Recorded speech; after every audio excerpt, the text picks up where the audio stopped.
Now turning to our program, please welcome Mark Cannonberg, retired CEO of RBP Chemical Technology and the chair of Rotary's Veterans and Military Community Committee, to introduce our speakers.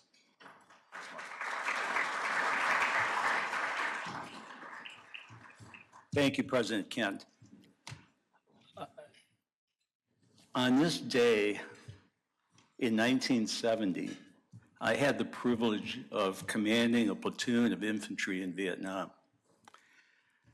The folks who served with me, when they returned to a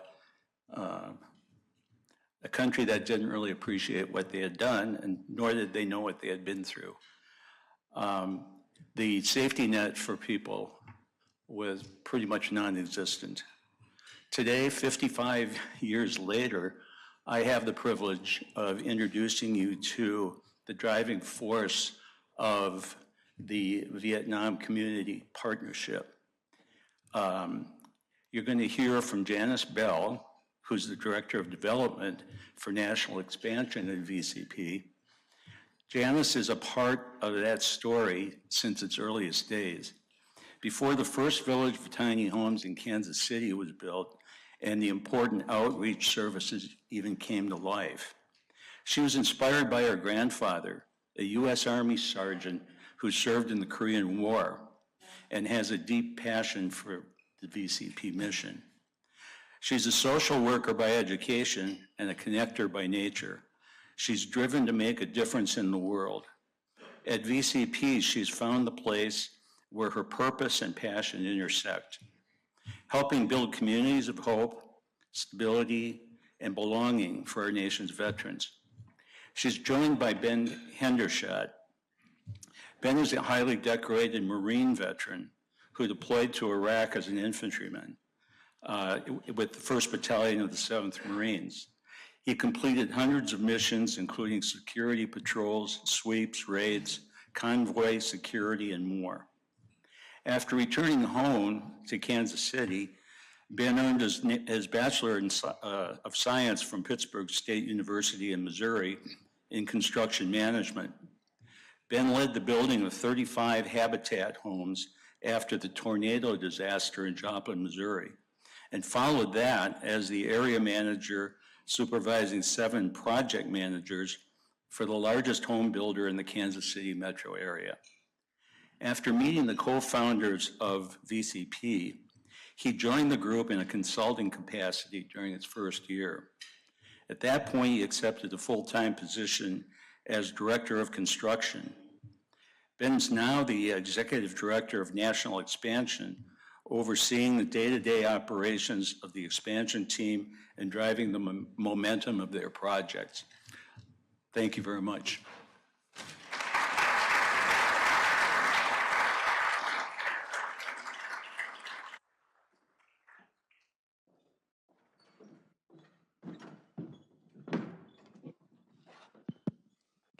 Are we on? We're good? Thanks, Aaron.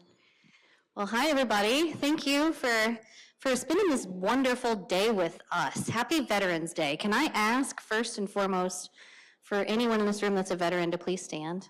Is that okay? I know there's a few faces I recognize out there. Thank you.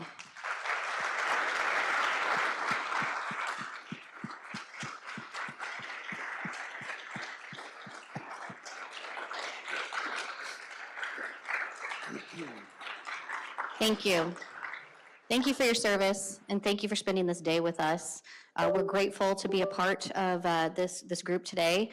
We're excited that we were invited to be here to share the work that we get to do at Veterans Community Project, and excited to get to do it on such a special day. So thank you all for having us here. Yeah, man, what a warm welcoming. Thank you so much. We've done a number of speaking events over the years, and I've actually had the honor and the privilege of speaking a few different Rotaries across America, and I've got to say I'm quite impressed, not just by the space, but by the turnout and the introduction, so thank you very much. We're going to jump into it, and we're actually going to kick it off with a short video, and then from there, myself and Janice will just kind of do a little bit of talking, and then we'll wrap it up with a Q&A session. So with that, we'll just kick this off.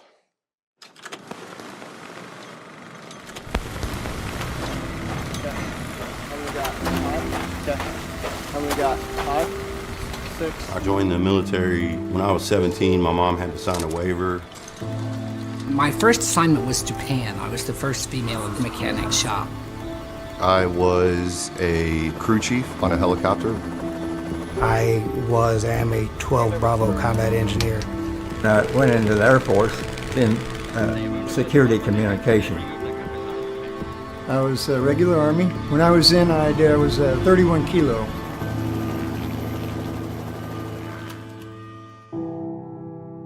I got discharged and in and out of jail, homeless, the majority of the time sleeping on people's couches.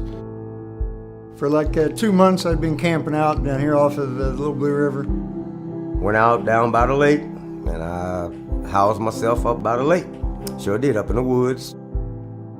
There's no, like, military to civilian transition. Nobody gets me. Mentally, I'm not able to transition home. It's scary. I was scared. Suicide and veteran homelessness is a problem in every major population center in this country. Veterans sleep in city parks, city streets. There are neighbors. If you're in your car, a slumlord situation, you're couch surfing, you're living in a hotel, you're homeless, you just don't know it yet. And all that time you get wrapped up in the taking care of others and looking out for their needs and their selfless service to them and your loyalty to your leadership, you forget about yourself, and I did that.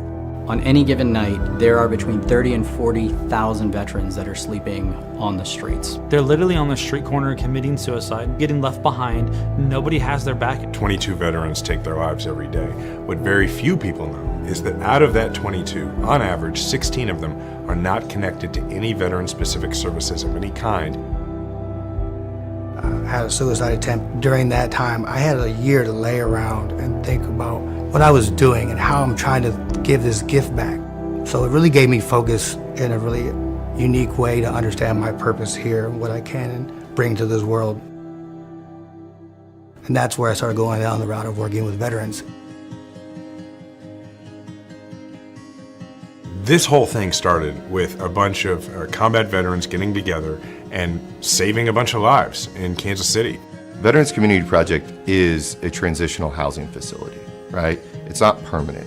We want to bring people in, give them that support, get them back on their feet, and then find that long-term permanent housing solution. What we are known for best and what works best is the tiny homes, our tiny house transitional living, which is, servicing the veterans who are most needed of housing stability at that time. For what is really amazing about the organization is our outreach component and all the wraparound services that we provide.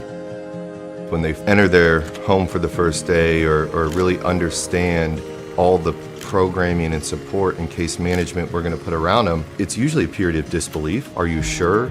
Are you going to pull the carpet out from under me? What's the catch? What's the trick? Wait, I'm not paying rent. I have case managers here. What's the catch here? And it takes them a while to realize there isn't a catch. You took an oath to serve our country. This is what we owe you. We are here for you. We're gonna do this. There is not a catch. After they settle into that, that's when you see them come out of their shell. That's when they start to be that person they were. That's when they start to get that dignity back, right? That's when they start to really find themselves again. Caught the bus and came out here to VCP. They were very embracive, very unwilling, not judgmental. No questions asked. Helped me out with bus transportation, get myself situated and settled to get mobilized some kind of better way than I was. I was just floored, and it was very emotional for me. There was a lot of community and opportunity and education. All it did was light that fire under me even more. Once I saw the reaction, once I saw the impact, Veterans Community Project can absolutely fix veteran homelessness. Most shelters, temporary living facilities, 20 to 25% of their population positively transitions through their program. That's a banner year for them. Since day one, VCP's been operating at 85% positive transition rate. Every single city in the United States has a need for this program.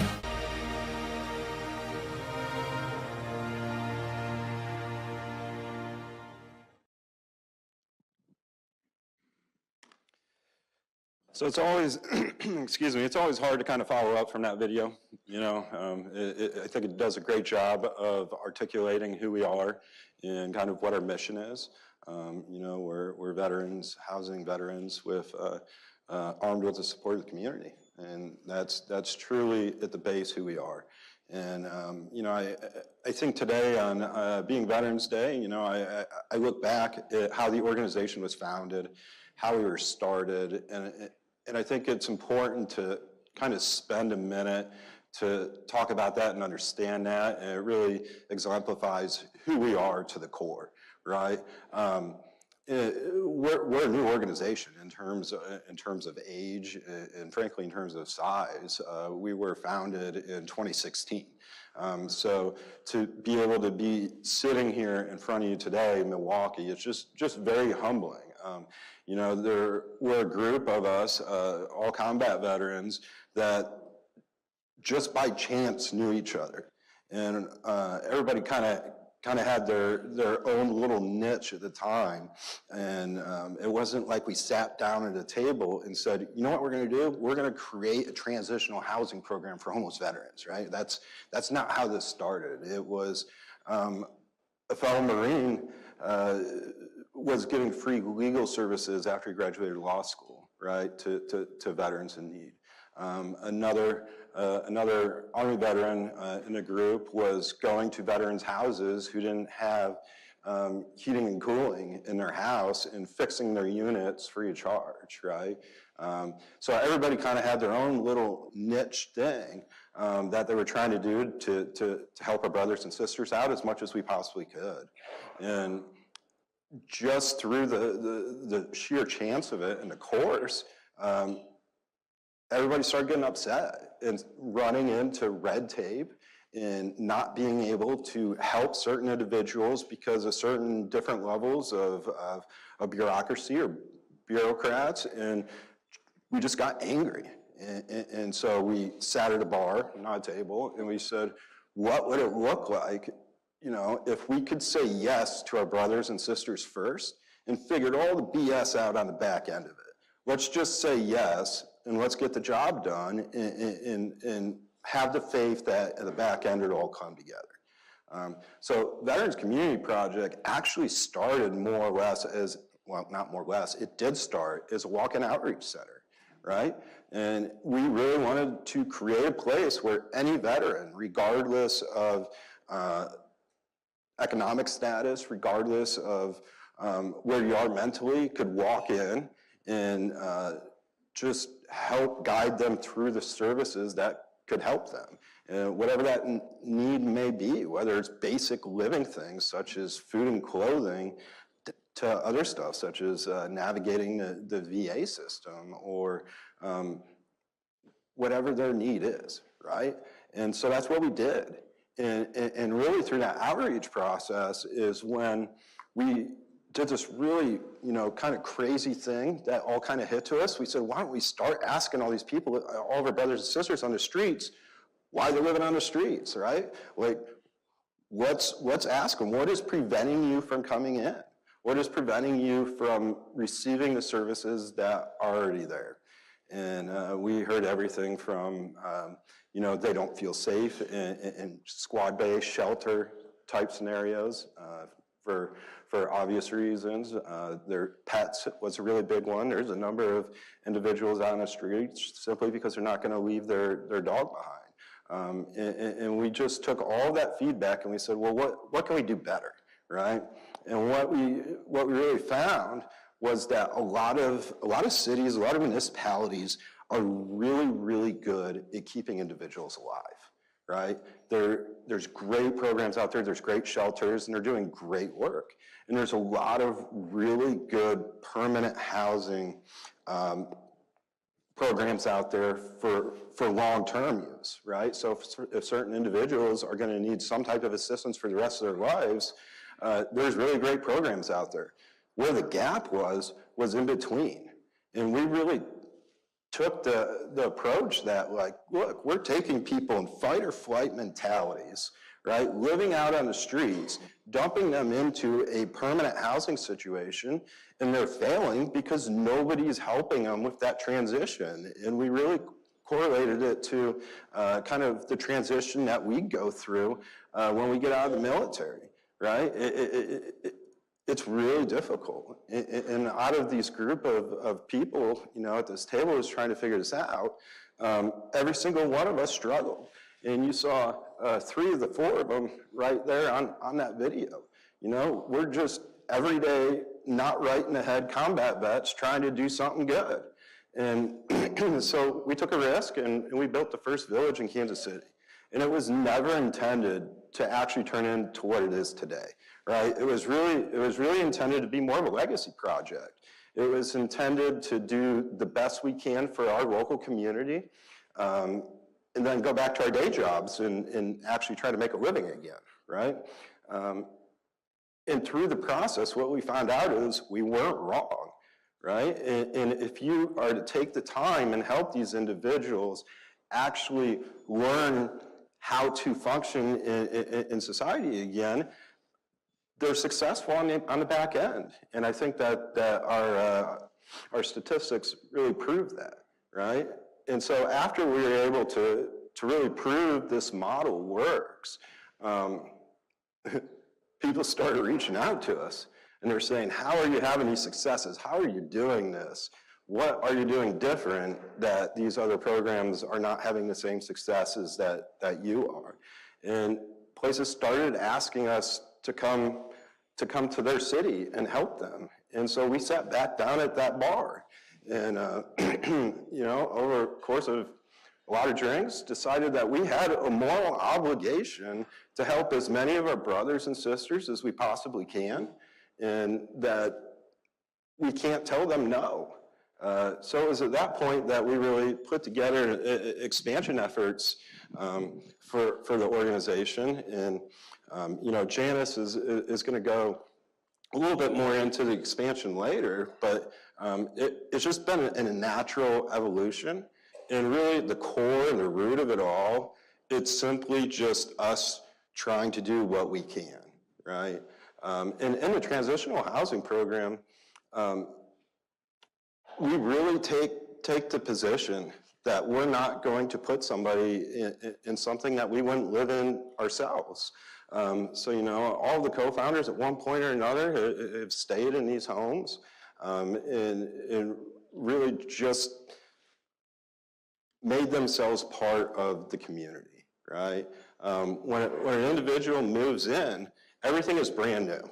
So we give them a fresh start. It's basically a fresh start for them in anything old in their life, anything they want to let go of and really start over, we really support that.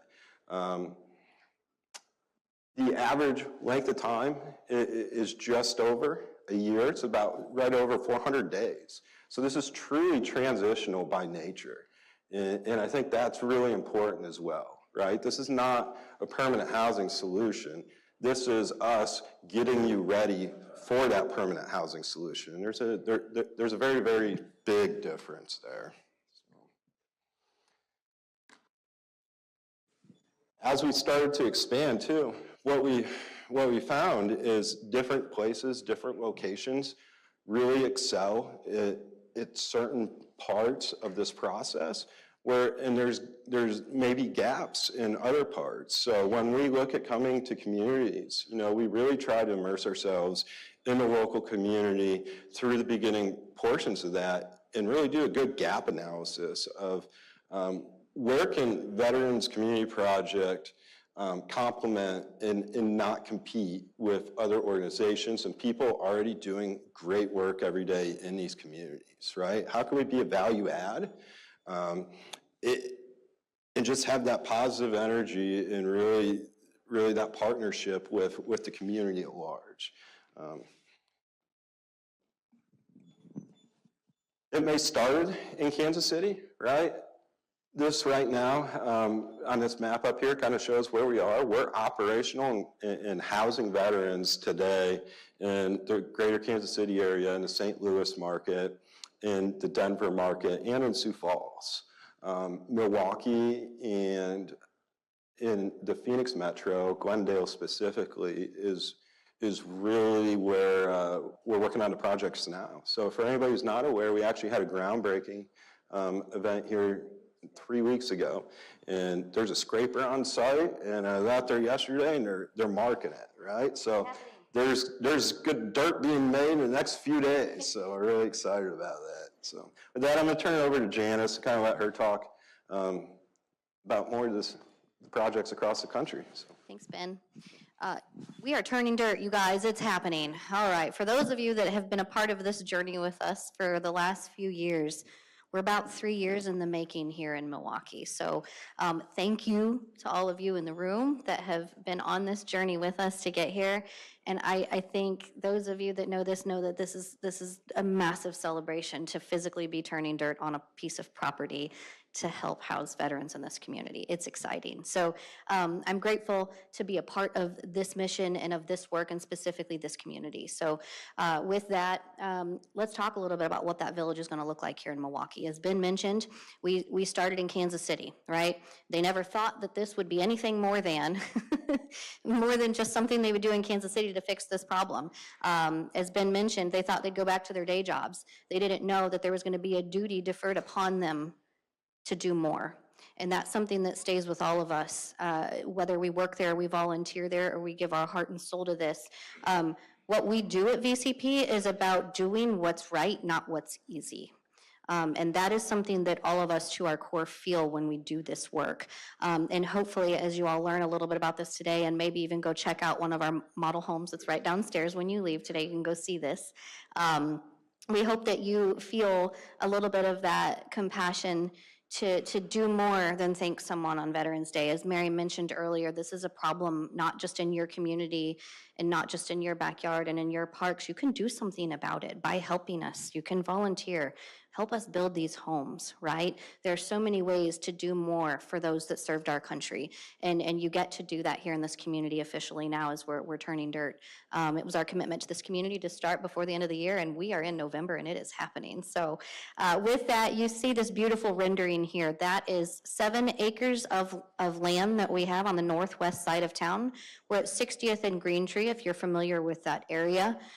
There's about a 40-acre plot of land right there. It's the old Bacher Farms by the Job Corps, Brady Corporation, and the Direct Supply are all our neighbors. We've got the front 7 there, which is way more than we need to do this incredible work. So it's going to be an incredible piece of property.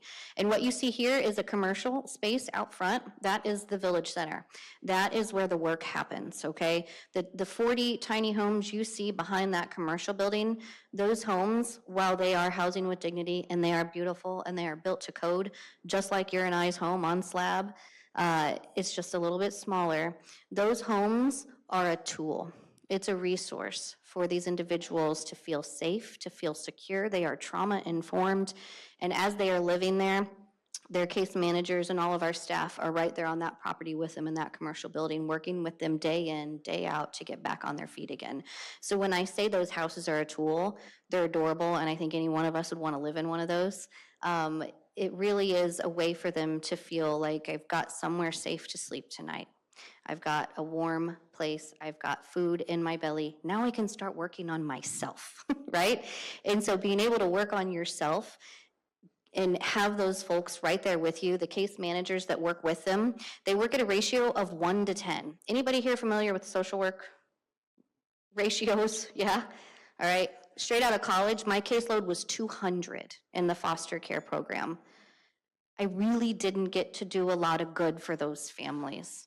So that is the reason when they started this model, it's about doing what's right, not what's easy, is it takes that. 1 to 10 is our ratio max. You'll never have one case manager working with more than 10 veterans while they're living in our village. So that's the work that happens. That's what makes us 85% successful in getting these individuals back on their feet. They do it through a matrix that we have created called our Homes Matrix. Literally, they're going in there, sitting down and interviewing these candidates, And if they feel like they're ready to work on themselves and they're ready to put in the effort and build up their network of support. Let's look at your financial literacy and education, your workforce development, job skills training, mental health, physical health, your network of support. All of those are critical features as to why these folks find themselves on the streets in the first place. And by someone sitting down with them without judging them and walking them through how to work their way up in all of those categories is what gets them permanent housing ready. A lot of times these folks come in with a vehicle, with a job. Things are expensive right now. Right? Life is hard right now. You might have a $1,000 car payment and you're getting $1,500 from the VA, right? How do we help you manage your finances better while you're here living with us? Or maybe we encourage you to quit your job, believe it or not, and help you find something better. Get you the job skills and training you need while you're living here to get you back on your feet and a contributing member to society again. Some of these folks leave this village buying their first home, moving to the apartment complex across the street, living with their battle buddies, or one of our guys literally just wanted to camp by the river and fish for the rest of his life. And that was his goal, and he got to do it. We had one gal go down to be a marine biologist down in Florida when she left our program. So it's truly believing in these individuals. And we're just really excited that we get to do this in new communities like Milwaukee. So you see those 40 homes that were in that picture there, of those 32 are individual units, while the other 8 are ADA compliant and family units. So therefore we are able to reconnect families. Believe that or not, that's something that ended up happening when we started this work. We didn't realize you put a roof over someone's head and they work on themselves, they can get custody back of their children, right? So many great things happen here. So once again, this thing is happening. We are building it in phases. We start with infrastructure. That's what's happening right now as we speak. Once we get the underground work done, we've got to connect to, all the fun stuff, the sewer lines, the stuff no one really thinks is sexy. That's where we're at right now. We're doing that. Once we get that done, then we'll start working on that commercial space. We got to have a building first so we can hire our staff. Once we start hiring our staff, we will start building those homes. As soon as we have one home done, we will house our first veteran. So that full thing does not need to be built before we start doing the work. So that's a little bit about this project in Milwaukee. And we gave you a lot of information. I'm sorry, not sorry about that. But now is your chance to We're really, really passionate about this work. I could talk all day about it, but don't let them. I'm just kidding. in different parts, just of the housing itself and the organization at large. But I think really probably the best way for I think we have about 15, 20 minutes left, is to invite anybody who has any questions, whether it's about our programming or the organization at large or whatever that looks like. We just invite you to ask some questions and throw some hardballs at us. Thank you, Janice. Thank you, Ben.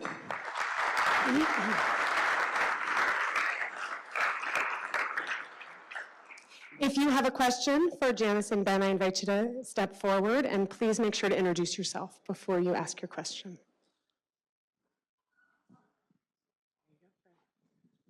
Good afternoon. I'm Fred. Thank you for what you do. I got a series of quick questions. So how was Milwaukee selected? You commented about you'll start building the homes. How is that process handled? Is that with volunteers and other things? And then you talk about transition. So you mentioned a little about where they're transitioning to, but what about veterans that don't have a future income beyond the VA or don't have future job skills, or retired veterans? I mean, many of the veterans are aged out. Absolutely. I'm going to answer those in order. Let me know if I forget to answer on. So in terms of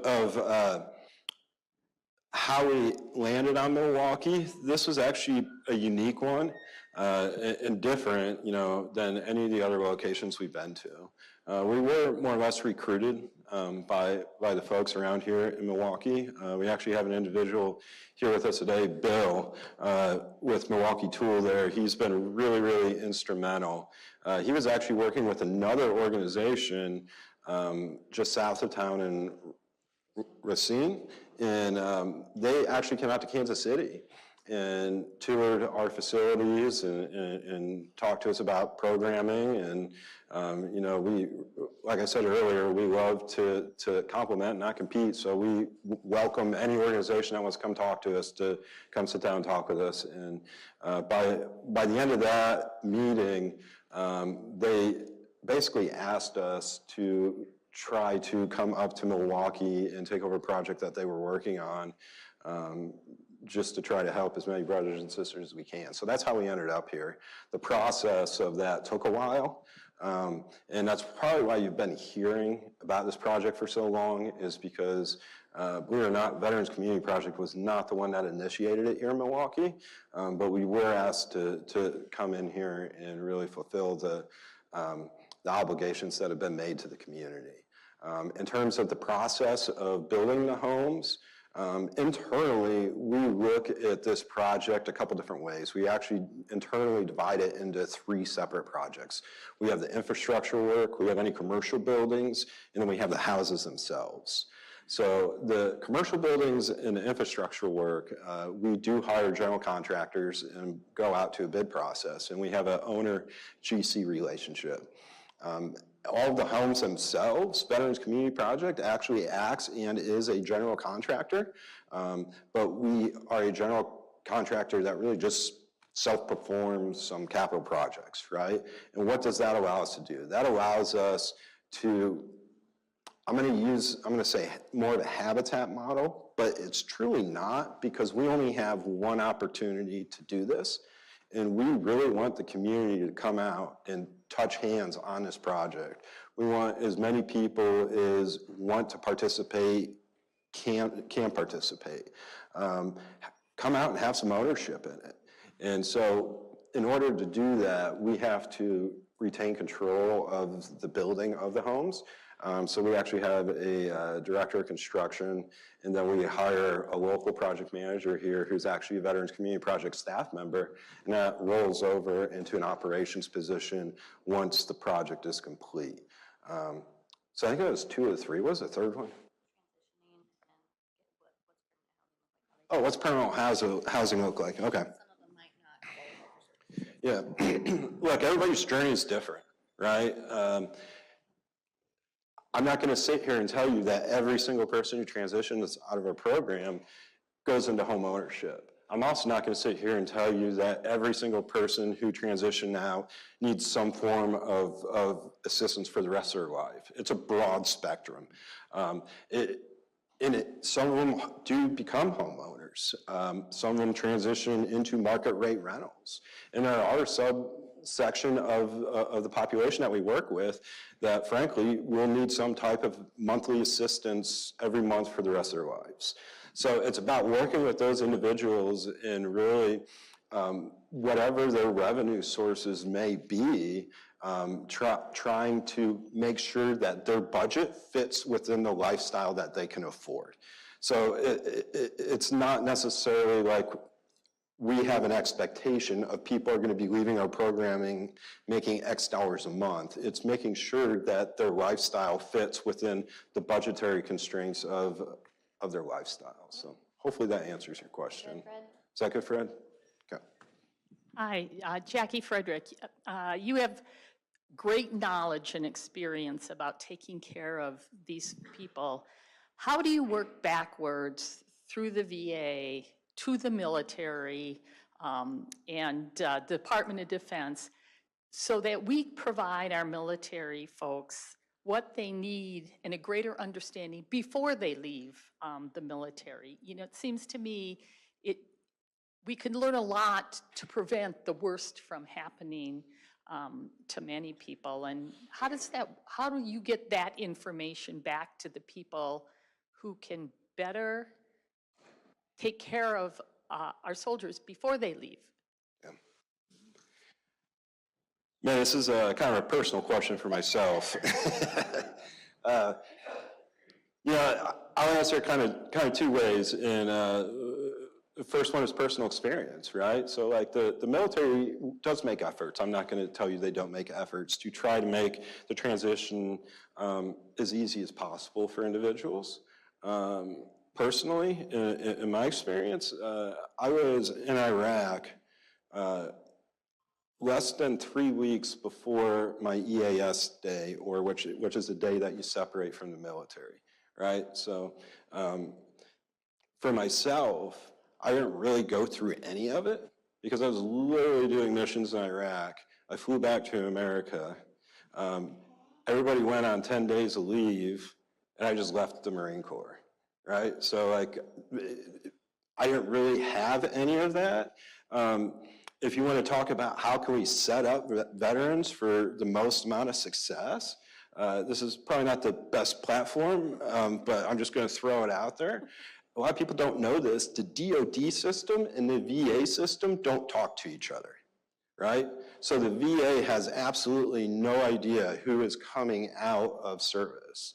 Now, we've had a couple secretaries from Washington, D.C. actually come to our village, and we've sat down in the conference room and actually had this exact conversation. So, I mean, there's work being done at a national level to try to change that. My personal opinion, you want to set veterans up for success, make those systems talk. Because right now you actually have to physically go to a VA building and enroll, or they don't even know you exist. So, you have anything? Yeah, I was also going to add on to that too. I think it's important to know that some of these conversations are happening. And I think as our organization has grown more at the national level, we're starting to get a little bit more attention. And that has allowed the Secretary of the VA to come to our organization and say, how can we do better? And so I think it's nice that the doors are opening, the conversations are starting to happen. And something that's really important is while the VA understands that there are folks that fall through the gaps, such as your other than honorable discharge status, dishonorable discharge status, those folks don't qualify for VA services, and we want to say yes to those folks, right? So when we have these conversations, we talk about it, and I know the VA realizes that there are things that they can do differently, and they're trying to eliminate some of those barriers with programs they're offering, such as the Staff Sergeant Fox, right, suicide prevention funding. That can help any veteran, right? And so there are organizations like ours that can partner with the VA for programs like that, where we can help them with the funding they're able to provide to help with some suicide prevention stuff too. Just make the process simpler. You know, I don't want to spend too much more time on this, but I'm going to give you one really quick example. Actually, President of National Expansion, Jason Kander, he's a former Secretary of State of Missouri. In 2016, he was running around America, getting ready to run for president.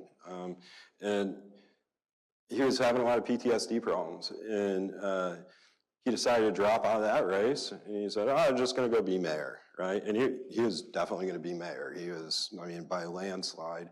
And during that process, he actually came on a VIP tour.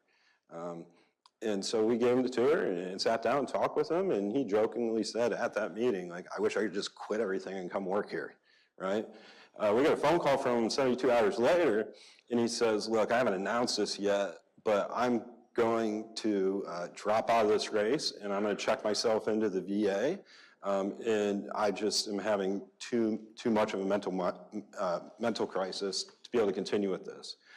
He goes, the problem is I have no idea how to do that, right? So if you have somebody who's a former Secretary of State of Missouri, a very accomplished lawyer, and is an intelligence officer in the Army, and he can't even figure out how to navigate the VA system. So that's why I say simply make the process simpler. I appreciate and thank you for the work you're doing. We are owners and managers of residential properties here, and we have a 300 renovation project coming up starting in spring. My question to you is, it seems like a very natural situation with you building. Will you have a program? We are so short of trades, carpenters, electricians, plumbers, and so forth. Do you have a program, it seems like natural in your deal, that you'll have a program to train the veterans in the trades that are so desperately needed and are high-paid jobs? Thank you. Yeah, great question, thank you. We do have what I'm going to call a workforce development program, right? I'm not going to say that workforce development program is geared only to trades. We do have a number of individuals who go through our program where that is where their interest aligns with. And if that's where their interest aligns, we will absolutely encourage them to go that direction and get the training that they need. But we're very cognitive of making sure that people, if they're within the age of where they need career development, that aligns with who they are and really what their passion and their missions are. I'm just going to add a little bit to that. When we come into these new communities, there are a lot of corporations that are looking for skilled labor for individuals that need the job skills and training, and we always partner with those corporations that are looking to build those types of skills and trades. I'll give you an example. You know, a national partner of ours is U.S. Venture Group. They're here in Wisconsin and Appleton, and they're supporting all of our locations because they'd love to see some of our veterans go through their training to work there. And if that is something that that veteran is interested in, we absolutely would partner with those companies to make sure they're getting the skills that they need. So it all is up to what the veterans' goals are to meet. We can't guarantee we're going to give you 5 plumbers, right? But if there's someone who has an interest in that and that's something they want to do, it is our goal to work with them to get those qualifications to meet those needs. Terrific. All right, one more question. Sure. Hi, I'm Tom Lujak. Thank you for this service that you're providing. It is just an incredible project. I'm curious how you decide who is going to be able to enter into the program and eventually live in one of those tiny houses. And in the process, do you ever have a tough time convincing some of these veterans that it's okay, that this is something that they should take the step forward and ask for help to get in? Yeah, good question. So I'll start, and if you want to close up with anything, you sure can. So good question. Our goal is to collaborate with all of the other social service providers here in this community. So there's a few ways that these veterans find us. That's a question we typically get. How do they find you, and how do you determine if they're a good fit for your program? So our goal is to work with other vet serving and social serving agencies that will refer to us, and we will also refer back to them. So we'll have a great partnership built up well before we serve our first veteran here. So we will seek out the folks that maybe don't qualify for services at other organizations, or they get turned away at the VA, and we will be a resource and an outlet for them. We will also have an outreach program, right? So what you hear and what you see a lot about our work very much is focused on the tiny houses and the residential side of the work. What you don't hear us talk a lot about at the beginning of building these villages is the outreach side of the work that we do. We will have outreach case managers, and their job is to build a relationship with the other social serving agencies and actually hit the streets and get to meet some of these folks where they're at. There's already great groups in the COC doing that. We will align efforts with them, but really we need to go out and meet these individuals. When it comes down to who gets to qualify for the program in the home, that very much is an interview and a conversation with the individual. So sometimes through the outreach program, maybe they came in because their car broke down and they can't make it to work. Well, they come in the next week and we see John again, and John needs a snack pack. Next time, John needs a coat. We start to build this rapport and relationship and trust with them, because as you can imagine, someone walking through your doors and asking for help is a really hard thing for them to do. And that's why as an organization, we say yes first. But as they come in and they get to know us and that trust is built, that's when you start to unravel a little bit of what's really happening here. Are you having a mental health crisis? Are you dealing with substance abuse? What's happening here? Once we figure that out, then we can really ask those tough questions and figure out what is the help that you actually need. So sometimes we find these individuals through our outreach work that we're doing to determine if they're a good fit for our program. And it really is an interview where our case manager will sit down with them and have a conversation. They'll go through that matrix I mentioned before. How's your network of support? What's your financial literacy, job skills, education, and training? We'll go through that with them, and if we sit down and we have a conversation and they're ready to work on themselves, then we'll determine this might be a good fit for you to join our program. So really, the housing side, it's not a shelter, it's not a place to sleep at night. It is a place where you're here and you're ready to work on yourself, and it's a commitment you're making to yourself and to us as an organization to give that back to you at no cost. So. The only thing that I'll add, and you heard it right here today, if you ever hear Veterans Community Project and anything about a waiting list, it's not true. We do not have a waiting list, and we will never have a waiting list, because we don't want any veteran to turn down any other opportunity that comes their way to better their life because they're quote unquote waiting for their house, right? That's not how we operate, and we never will. It's just about meeting folks where they are on their level. And really building that trust. And then once you build that trust, you rebuild the person into somebody who's successful. So. Thank you so much.